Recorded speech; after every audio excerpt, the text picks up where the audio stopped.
The HOA president called cops to arrest me for jet skiing on their lake. So I showed them the 70-year-old deed proving I own the entire lake and every mansion pays me $50,000 yearly for access. She resigned in disgrace, property values crashed $300,000, and I doubled my annual fees. Before watching full story, comment below from where you watching, also like and subscribe for more stories. They called the cops because I was jet skiing on my own lake. I called my lawyer because I actually own the entire lake and every house around it. The phone call that started World War III came at 6:47 a.m. on a perfect Saturday morning. I was loading my jet ski onto the trailer, planning to spend the day on Crystal Lake like I had every weekend for the past 15 years. The caller ID showed Willowbrook Estates HOA, and I almost didn't answer. Big mistake not letting it go to voicemail. Mr. Davis, this is Patricia Blackwell, president of the Willowbrook Estates Homeowners Association. Your reckless jet skiing is disturbing our peaceful community and violating multiple noise ordinances. Cease this activity immediately or we'll be forced to involve law enforcement. I stood there holding my phone, wondering if this woman had lost her mind. I'm sorry, what? This is my property and Crystal Lake is. Crystal Lake is a shared community resource, she interrupted, her voice dripping with that particular brand of authority that comes from being elected to manage a subdivision. Your selfish behavior is ruining the tranquil lakefront experience for families who paid premium prices for peaceful waterfront living. That's when I realized Patricia Blackwell had no idea who she was talking to. Ma'am, I think there's been a misunderstanding. This is my lake. I own it. The silence stretched for about 10 seconds before she laughed. Not a pleasant laugh, but the condescending chuckle wealthy people use when they think they're dealing with someone beneath their notice. Mr. Davis, I don't know what kind of game you're playing, but lying about property ownership is both pathetic and illegal. Willowbrook Estates is a premier lakefront community where residents have paid millions for their homes specifically because of the pristine lake access. We will not allow some redneck with a jet ski to destroy our property values. Redneck. She actually called me a redneck. I looked at my modest 2-story house sitting on 5 acres of prime lakefront property, the same house my grandfather had built in 1953 when this entire area was nothing but farmland and forest. The same house where I'd grown up swimming, fishing, and yes, jet skiing on the lake that my family had owned for 70 years. Patricia, I said, my voice getting dangerously calm, I suggest you check your property records very carefully before you make any more threats. Don't you dare threaten me, she snapped. I'm calling the sheriff right now, and if you set foot on that lake today, you'll be arrested for trespassing and disturbing the peace. She hung up before I could respond. I stood there for a moment, processing what had just happened. Then I did something I hadn't done since I was 12 years old. I called my dad. Dad, I need you to bring me Grandpa's property deed. The original one from 1953. What? What's wrong? Some HOA president thinks she owns Crystal Lake and just threatened to have me arrested for jet skiing on my own property. Dad's laughter boomed through the phone. Oh, this is going to be good. Give me 20 minutes. While I waited for Dad, I decided to take a little drive through Willowbrook Estates to see exactly what I was dealing with. What I found made my blood pressure spike like a rocket. Willowbrook Estates was a collection of 43 mansions, each starting at around $2 million, arranged in a perfect semicircle around My Lake. Manicured lawns sloped down to private docks with boat lifts holding everything from pontoon boats to cabin cruisers. A community clubhouse sat on what used to be my favorite fishing spot. Tennis courts occupied the hill where I'd learned to ride my bike. These people had built their luxury development around my family's property and somehow convinced themselves they owned the lake. The real insult was the sign at the community entrance. Willowbrook Estates, private lakefront community residents and guests only. They were charging people millions to live around a lake they didn't own and restricting access to property that belonged to my family. Dad arrived with a manila folder thick with documents and a grin that promised trouble. You're going to love this, he said, spreading papers across my kitchen table. I brought everything, the original deed, survey maps, water rights documentation, and the best part, the development agreement from 1998. The original deed was beautifully simple. In 1953, my grandfather had purchased 847 acres from the state, including Crystal Lake and all tributaries, springs, and water sources contained within said boundaries. The legal description was crystal clear. My family owned not just the shoreline, but the entire lake bed, all water rights and exclusive navigation privileges. But the development agreement was pure gold. In 1998, when Willowbrook Development Company wanted to build their luxury community, they'd approached my father about purchasing lakefront access rights. Dad had been smart. He'd sold them the right to build homes with lake views and dock access, but he'd specifically retained ownership of the lake itself and all water sports rights. The agreement clearly stated that residents could use the lake for quiet recreation including swimming, fishing, and non-motorized watercraft, but that all motorized water sports, including but not limited to jet skiing, water skiing, and speedboat operation, remain the exclusive right of the property owner. My family had been collecting $50,000 per year for 25 years from Willowbrook Development for those access rights. The HOA had been paying us for the privilege of living around our lake, and somehow none of the residents knew it. Patricia Blackwell is about to get the education of her lifetime, I said, studying the documents. Want some advice? Dad asked, his eyes twinkling with mischief. Don't tell her about the documents right away. Let her call the cops first. The paperwork will be much more dramatic with an audience. I loved my father's style. So I loaded up my jet ski and headed for the lake, knowing full well that Patricia would be watching and that she'd follow through on her threat to call law enforcement. What I didn't expect was the welcome committee waiting for me. As I backed my trailer down the boat ramp, my boat ramp on MY property, I counted at least 15 residents standing on their docks with phones out, obviously recording what they expected to be my arrest and humiliation. Patricia Blackwell stood on the largest dock wearing a white sundress and a smile that promised revenge. I launched my jet ski and fired it up, the engine's roar echoing off the water and the mansions surrounding the lake. Then I did what I'd been doing every weekend for 15 years. I enjoyed MY Lake. For the next hour, I put on the performance of my lifetime. Jumps, sharp turns, rooster tails that sent spray 30 feet in the air, everything calculated to generate maximum noise and outrage from my unwelcome neighbors. Every pass by Patricia's mansion, I waved cheerfully, knowing she was probably having a stroke. The sheriff's department arrived right on schedule. Deputy Martinez was someone I'd known since high school, but he had to do his job. He flagged me down from the shore and I dutifully drove my jet ski to the dock, where Patricia was waiting with a crowd of angry residents and at least 3 people still recording video. Jake, Deputy Martinez said apologetically, I've got a complaint about noise violations and possible trespassing. Can you explain what's going on? Before I could answer, Patricia stepped forward like a prosecutor addressing a jury. Officer, this man has been terrorizing our community with his reckless jet skiing despite being explicitly warned that he was trespassing on private property. We demand you arrest him immediately and impound that machine. The crowd of residents murmured agreement, clearly expecting justice to be swift and satisfying. I smiled and pulled out my phone. Deputy Martinez, would you mind if I called my lawyer? I think there might be some confusion about who owns what around here. Your lawyer? Patricia laughed, her voice dripping with disdain. What lawyer is going to help you with a simple trespassing case? I dialed the number and put the call on speaker. Henderson, Davis and Associates Law Firm, how may I help you? Hi Sarah, this is Jake Davis. Could you please explain to the nice people here at Crystal Lake exactly who owns the water they're standing next to? Sarah's voice was professional but amused. Certainly, Mr. Davis. According to public records, Crystal Lake and all water rights are owned exclusively by the Davis family, as established by deed recorded in 1953 and confirmed by development agreements through 1998. The Willowbrook Estates HOA has paid annual fees for limited lake access rights, but ownership remains with your family. The silence that followed was beautiful. You could literally see the confidence drain out of Patricia's face as the implications hit her. Furthermore, Sarah continued, clearly enjoying herself, any attempt to restrict the property owner's use of his own lake would constitute interference with property rights and could result in civil litigation. Deputy Martinez looked like he was trying not to laugh. Ma'am, it sounds like Mr. Davis has legal right to use this lake however he wants. But Patricia wasn't ready to surrender. That's impossible. We paid millions for lakefront property. Our real estate agents assured us we had exclusive lake access. That's when I decided to drop the nuclear bomb. Patricia, do you remember signing those monthly HOA fee checks? The ones for $2,847 per month that go toward lake maintenance and access fees? Where exactly did you think that money was going? I watched her face cycle through confusion, realization, and pure rage as the truth hit her.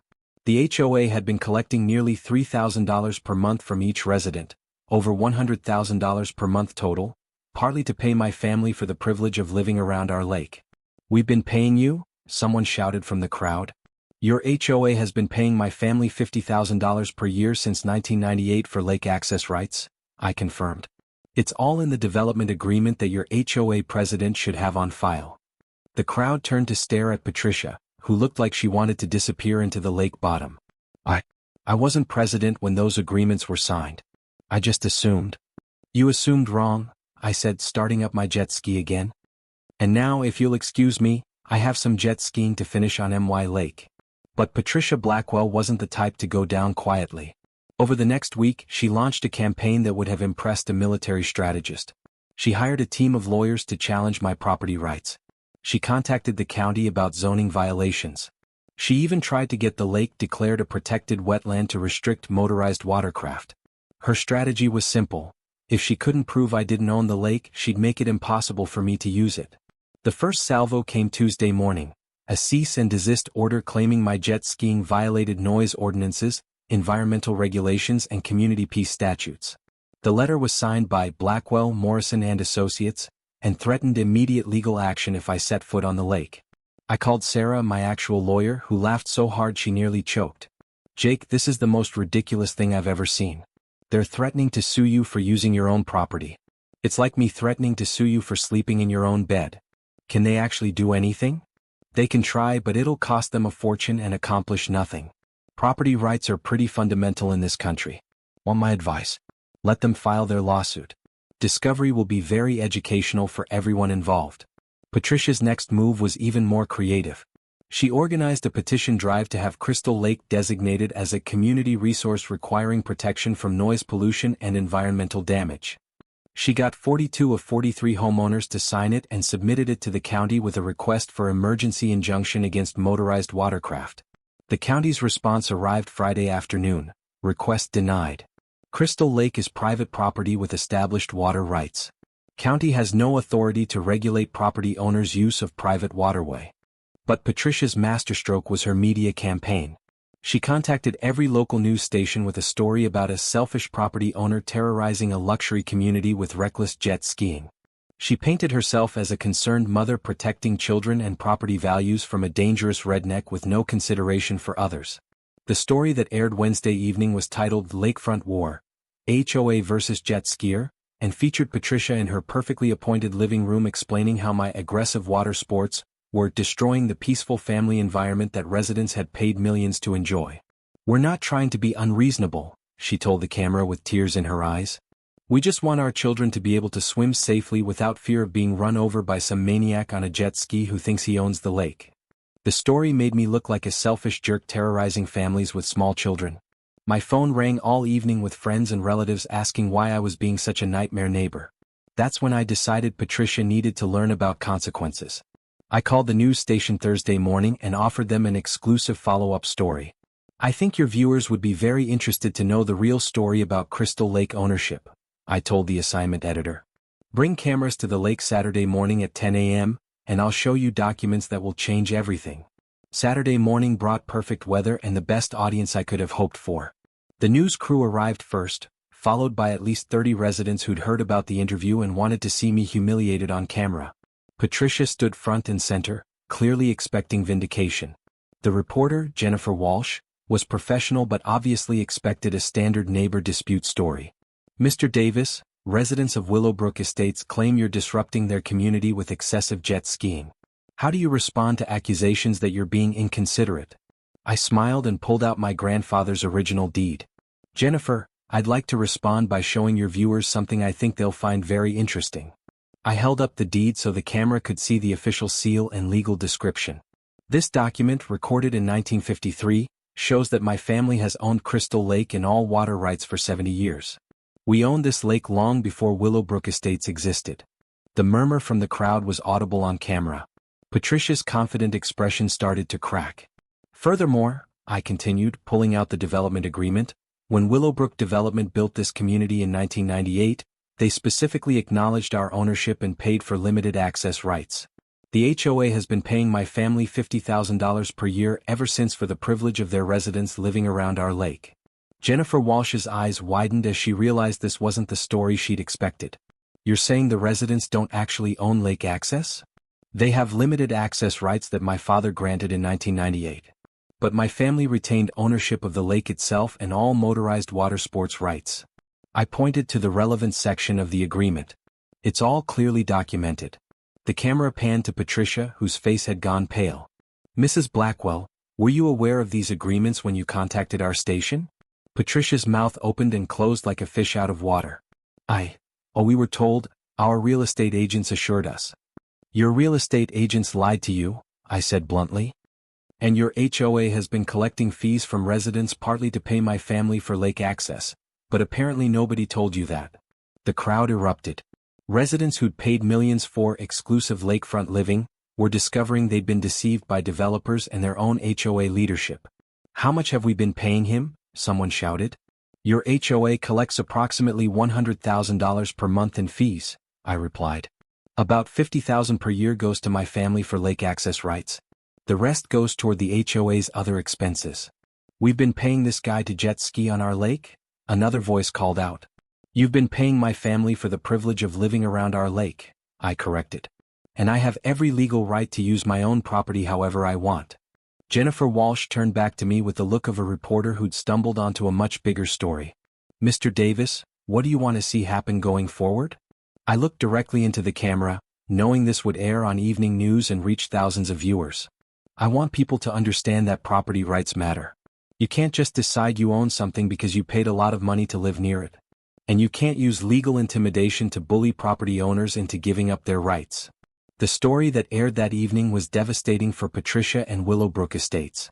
HOA president attempts to block property owner from using his own lake, was the headline, and the coverage made Patricia look like exactly what she was, an entitled woman who tried to use legal threats to steal someone else's property rights. But the real consequences came Monday morning when my phone started ringing off the hook. The first call was from Blackwell, Morrison and Associates, Patricia's law firm, withdrawing their cease and desist threat and apologizing for any misunderstanding about property ownership. The second call was from Willowbrook Development Company's legal department, practically begging me not to sue them for their sales agents' misrepresentations to buyers. The third call was the most interesting. Patricia Blackwell herself, her voice shaky and defeated. Mr. Davis, I owe you an apology. I had no idea about the development agreements or the ownership situation. Our previous HOA president apparently kept those details private, and when I took over, I just assumed. I'm sorry. Apology accepted, I said. But Patricia, you need to understand something. When you called me a redneck and threatened to have me arrested on my own property, you crossed a line. Actions have consequences. What do you want? That was the question I'd been waiting for. First, I want a written apology to be mailed to every resident explaining the real ownership situation and acknowledging that your threats against me were based on ignorance of basic property law. Done. Second, I want you to resign as HOA president. You've proven you're not competent to manage community affairs. The silence stretched for nearly a minute. I'll consider it. Third, I want to guarantee that no resident or HOA representative will ever again attempt to restrict my use of my own property. That's reasonable. And finally, I want to renegotiate our lake access agreement. The current fee of $50,000 per year was set in 1998. It's now 2023. Time for an adjustment. How much? I smiled, knowing she couldn't see me but probably hearing it in my voice. $100,000 per year, adjusted annually for inflation. That's double. That's the price of trying to steal someone's property rights. Your residents can afford it, they're living in million-dollar houses around MY Lake. The final resolution took 2 weeks to negotiate, but Patricia ultimately agreed to all my terms. She resigned as HOA president, issued a written apology that was mailed to every resident, and the HOA board voted unanimously to accept the new fee structure rather than lose lake access entirely. The best part was watching the for sale signs go up around the lake as residents realized they'd been deceived about what they were actually buying. Property values dropped by an average of $300,000 per house once buyers understood they didn't own exclusive lake access. Patricia's mansion was the first to sell, at a $500,000 loss from what she'd paid 3 years earlier. 6 months later, I was enjoying a perfect Saturday morning on Crystal Lake, the sun sparkling off the water as I opened up my jet ski for some high-speed runs. The community was much quieter now. About half the houses had new owners who understood and respected the property situation. The new HOA president turned out to be a retired engineer who appreciated property rights and actually thanked me for maintaining the lake properly with the fees they paid. I'd learned something important from Patricia Blackwell. Entitled people will always try to take what isn't theirs, especially when they think they have legal authority to back them up. But property rights exist for a reason, and sometimes you have to fight to protect what's yours. As I finished my morning jet ski session, I noticed a new family moving into Patricia's old mansion.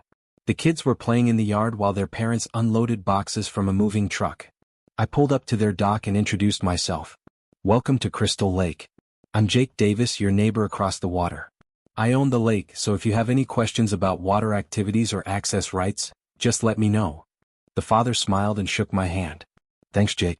Our real estate agent made sure we understood the ownership situation before we bought. "We're looking forward to being good neighbors." "What happened to the previous owner?" the mother asked. I grinned and fired up my jet ski.